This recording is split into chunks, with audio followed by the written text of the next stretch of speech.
കാസർഗോഡ് അബ്ദുൾ സലാം വധക്കേസിൽ മുഴുവൻ പ്രതികൾക്കും ജീവപര്യന്തം തടവ് ശിക്ഷ. 8 വർഷം കഠിന തടവ് അനുഭവിക്കണമെന്ന് കോടതി.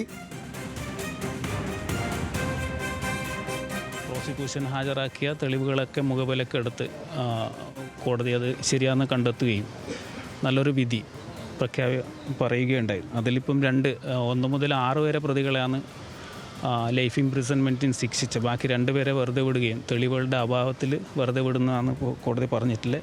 ജഡ്ജ്മെൻറ്റ് പരിശോധിച്ചതിന് ശേഷം അതിൽ നമുക്ക് അപ്പീൽ പോകുന്ന ഏതെങ്കിലും സാഹചര്യം ഉണ്ടെങ്കിൽ അത് പരിഗണിച്ചത് നോക്കുമായിരിക്കും. കൂടുതൽ വിവരങ്ങളുമായി കാസർഗോഡ് നിന്നും സരീഷ് പി കെ ചേരുന്നുണ്ട്. സരീഷ്, വിശദാംശങ്ങൾ. 2017 ഏപ്രിൽ 30-നാണ് ഈ കൊലപാതകം നടക്കുന്നത്.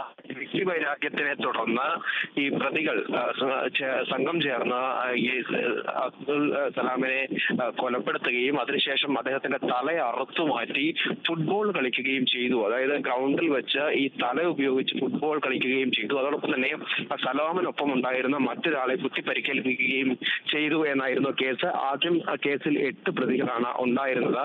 ഈ വാദം പുരോഗമിക്കുന്നതിനിടെ അവസാന 2 പ്രതികൾക്ക്, അതായത് 7-8 പ്രതികൾക്ക് കേസിൽ ബന്ധമില്ല എന്ന് കോടതി വിധിക്കുകയായിരുന്നു. അതിന് തൊട്ടു പിന്നാലെയാണ് ഈ 6 പ്രതികൾക്ക് ഇപ്പോൾ ജീവപര്യന്തം തടവ് ശിക്ഷ വിധിച്ചിരിക്കുന്നത്. അതിൽ പ്രധാനപ്പെട്ടത് കുമ്പള ബദരിയ നഗറിലെ സിദ്ദിഖ്, ഉമർ ഫാറൂഖ്, പെർവാഡിലെ സഹീർ, പേരാൽ സ്വദേശി നിയാസ്, അരിക്കാടി സ്വദേശി ഹരീഷ്, മൊഗ്രാൽ മാളിയങ്ങര കോട്ടയിൽ ലത്തീഫ് എന്നിവർക്കാണ് ഇപ്പോൾ ജീവപര്യന്തം തടവ് ശിക്ഷ വിധിച്ചിരിക്കുന്നത്. അതിൽ പ്രത്യേകിച്ച് ആദ്യ 8 വർഷം കഠിന തടവായിരിക്കണം എന്ന് കൂടി കൃത്യമായി പറയുന്നു. ജില്ലാ സെഷൻസ് കോടതിയാണ് ഇതുമായി ബന്ധപ്പെട്ട വാദം പൂർത്തിയാക്കിയത്. ആദ്യഘട്ടത്തിൽ ഈ പ്രതികൾക്ക് ഈ കേസിൽ ബന്ധമില്ല, അല്ലെങ്കിൽ രാഷ്ട്രീയ വൈരാഗ്യമായിരുന്നു എന്നൊക്കെയുള്ള വിധത്തിലുള്ള ആരോപണങ്ങൾ ഉണ്ടായിരുന്നു. പക്ഷെ അതല്ല, ഈ പൂഴിക്കടത്തുമായി ബന്ധപ്പെട്ട ചോദ്യം ചെയ്തതാണ്, ഈ സംഘത്തെ ചോദ്യം ചെയ്തതാണ് യഥാർത്ഥത്തിൽ വ്യക്തി വൈരാഗ്യത്തിലേക്ക് കലാശിച്ചത്.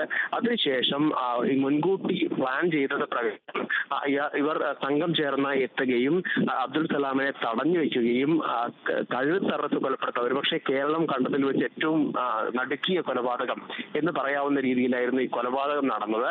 ആ കൊലപാതകത്തിന് ശേഷം കഴുത്തറുത്തു മാറ്റി ആളുകൾ കണ്ടു നിൽക്കെ ഈ തല ഉപയോഗിച്ച് ഫുട്ബോൾ കളിച്ചു എന്നുള്ളതാണ് ഈ കേസിലെ ഏറ്റവും പ്രധാനപ്പെട്ട ഒരു കാര്യം. ആ കേസിലാണ് ഇപ്പോൾ വാദം പൂർത്തിയാക്കുകയും നേരത്തെ തന്നെ ഈ 6 പ്രതികൾ, 1 മുതൽ 6 വരെയുള്ള പ്രതികൾ കുറ്റക്കാരാണ് എന്ന് കണ്ടെത്തുകയും ഇപ്പോൾ 6 പ്രതികൾക്കും ജീവപര്യന്തം തടവ് ശിക്ഷ വിധിക്കുകയും ചെയ്തു. അതിൽ 8 വർഷം കഠിന തടവ് അനുഭവിക്കണം. അതോടൊപ്പം തന്നെ ഒരു പ്രതി 1.5 ലക്ഷം രൂപ വീതം കെട്ടിവയ്ക്കുകയും ചെയ്യണം എന്നാണ് ജില്ലാ സെഷൻസ് കോടതി ഇപ്പോൾ വിധി പുറപ്പെടുവിച്ചിരിക്കുന്നത്. ശരി, കാസർഗോഡ് നിന്നും സരീഷ് പി കെ ആണ് വാർത്തയുടെ വിശദാംശങ്ങൾ നൽകിയത്.